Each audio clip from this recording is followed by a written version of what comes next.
এই মুহূর্তে কেন্দ্রীয় শহীদ মিনারে আছেন সহকর্মী সামদানি প্রত্যয়। সরাসরি যাচ্ছি তার কাছে।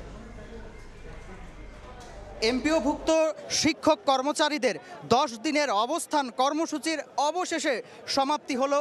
দীর্ঘ 10 দিন সেই 12ই অক্টোবর থেকে তারা কেন্দ্রীয় শহীদ মিনারে অবস্থান কর্মসূচি পালন করছিলেন 3 দফা দাবিতে। বাড়ি ভাড়া 20%, মেডিকেল 1500 টাকা এবং উৎসব ভাতা 75% করার দাবিতে তারা দীর্ঘ 10 দিন ধরে অবস্থান কর্মসূচি পালনের পর আজ শিক্ষা মন্ত্রণালয় থেকে 15% 2 ধাপে 15% বাড়ি ভাড়া বৃদ্ধির যখন ঘোষণা দেওয়া হয়, এরপরে কিন্তু আমরা তখন শিক্ষকদের মধ্যে মিশ্র প্রতিক্রিয়া দেখছিলাম।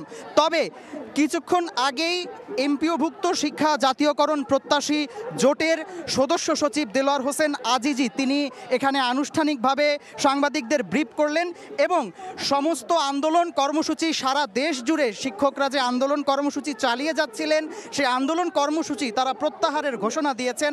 শিক্ষকদের মধ্যে আমরা আনন্দের উত্তেজনা দেখতে পাচ্ছি। শিক্ষকরা এখানে অনেক দিন ধরে অবস্থান করছেন, সকলেই তারা সানন্দে এই দাবিকে, সরকারের এই সিদ্ধান্তকে তারা মেনে নেওয়ার কথা জানিয়েছেন।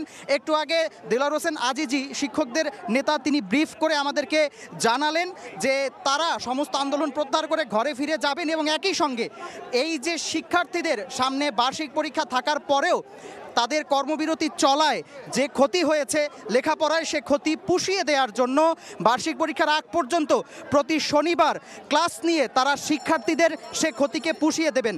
একই সঙ্গে শিক্ষক নেতারা ব্রিফ করে যে সমস্ত রাজনৈতিক দল, কম বেশি বাংলাদেশের সমস্ত রাজনৈতিক দলই কিন্তু শিক্ষকদের এই আন্দোলনের সঙ্গে ঐক্যমত্য পোষণ করেছিলেন।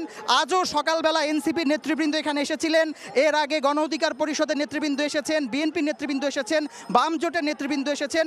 সমস্ত নেতৃবৃন্দ তাদের এই আন্দোলনের সঙ্গে সংহতি জ্ঞাপন করেছিলেন এবং একটু আগে শিক্ষক নেতারা তাদের ব্রিফিংয়ে দেশের সকল রাজনৈতিক দল যারা তাদেরকে সমর্থন জুগিয়েছেন তাদের প্রতি তারা কৃতজ্ঞতা জ্ঞাপন করেছেন।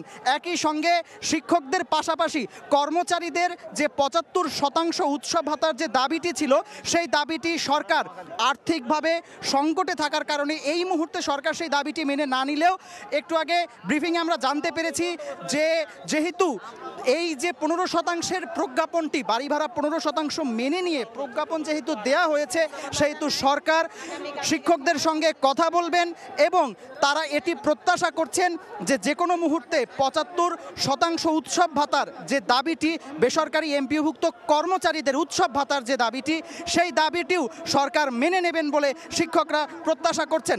একই সঙ্গে এখানে আমরা দেখতে পেয়েছি শিক্ষকরা দূর দূরান্ত থেকে সারা দেশ থেকে সকাল থেকে শিক্ষকরা এখানে এসেছেন প্রতিদিনের মতো। তারা সকাল থেকেই তাদের দাবি দাওয়াগুলো মেনে নেওয়ার জন্য স্লোগান দিচ্ছিলেন, বিক্ষোভ করছিলেন, তারা কথা বলছিলেন এবং প্রত্যেকেই তাদের ভেতরে যে উদ্দীপনা, তাদের ভিতরে যে উজ্জীবিত ভাব সেটি কিন্তু 10 দিনে একবারও আমরা কমতে দেখিনি।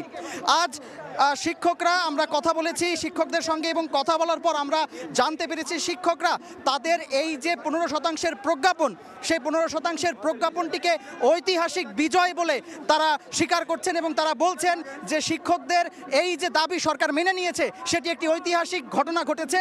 তো এই কেন্দ্রীয় শহীদ মিনার থেকে শিক্ষকদের অবস্থান কর্মসূচি নিয়ে আমার কাছে ছিল এই সবশেষ।